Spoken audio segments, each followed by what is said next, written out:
o mundo dos códigos pode reservar algumas vulnerabilidades que comprometem muito as nossas aplicações.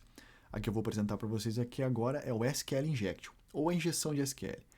Ela consiste numa técnica em que usuários maliciosos podem injetar comandos SQL em um procedimento SQL através da entrada de dados. Esses comandos SQL injetados alteram um SQL já existente e que deveria processar uma requisição pré-definida. Esse SQL que pode ser injetado compromete severamente a segurança de uma aplicação web. O professor de teste de software trouxe para a gente aqui um código exemplo para que nós possamos explorar essa vulnerabilidade. Ele é um aplicativo bem simples, onde você pode cadastrar o gênero de um jogo e o nome do gênero, o nome do jogo, numa tabela no banco de dados comum. Então vamos rodar ele aqui para ver como é que funciona. Rodando ele, eu tenho um menu aqui embaixo. Se eu selecionar a letra S, eu saio. Se eu selecionar a letra G, eu cadastro um gênero. Se eu selecionar a letra J, eu cadastro um jogo. No banco de dados ele está assim, ó. A tabela gênero tem 3 inputs pré-definidos: ação, estratégia e FPS. Se eu selecionar o G aqui e colocar um gênero chamado teste, ele executou a minha query. Eu volto para o banco de dados e está lá o gênero teste inserido no banco de dados. Como que funciona a maldade do SQL Injection? Aqui eu posso selecionar novamente o G para cadastrar um novo gênero, só que ao invés de colocar um gênero novo aqui, eu vou colocar esse código aqui, essa query SQL. O que é essa query SQL? Eu estou fechando o apóstrofo, aspas simples, né? Eu estou fechando parênteses e finalizando a query com um ponto e vírgula. E aí eu passo um outro comando SQL, que é o drop table gênero, e fecho ele com outro ponto e vírgula. Ora, esse comando exclui a tabela gênero. Depois desse comando, desse ponto e vírgula, eu coloco 2 traços, que em SQL comenta o que vier depois.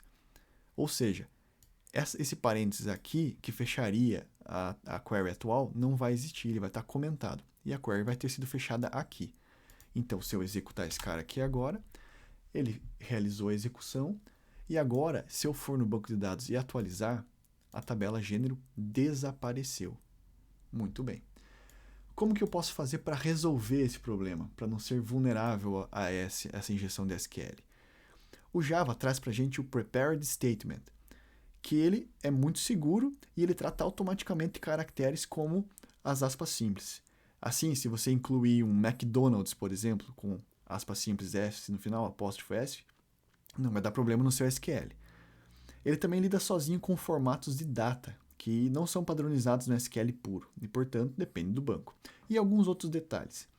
O Prepared Statement mantém uma query pré-compilada no banco de dados. Assim, se você for enviar várias vezes a mesma query, a execução provavelmente será muito mais rápida, já que só precisa trocar os valores associados à consulta, reaproveitando o plano de execução já criado. Eu tenho aqui uma imagem que mostra como que é a sintaxe do Prepared Statement. Então, você instancia um objeto Prepared Statement, você chama a conexão com o banco de dados e você passa uma query SQL normal, insert into, daí no caso aqui a tabela é amigos, e os valores que vão ser inseridos vai ser nome e telefone. E depois você passa os valores aqui nesses pontos de interrogação que eles vão ser capturados dentro da sua inserção que você solicitou ao usuário. Com essa sintaxe aqui, apenas os valores que estão dentro desses parênteses aqui, que são os pontos de interrogação, que é nome e telefone, vão ser alterados. E todo o resto da query SQL, do comando SQL, vai se manter íntegro e não vai permitir uma injeção de SQL. É isso aí, pessoal. Até mais.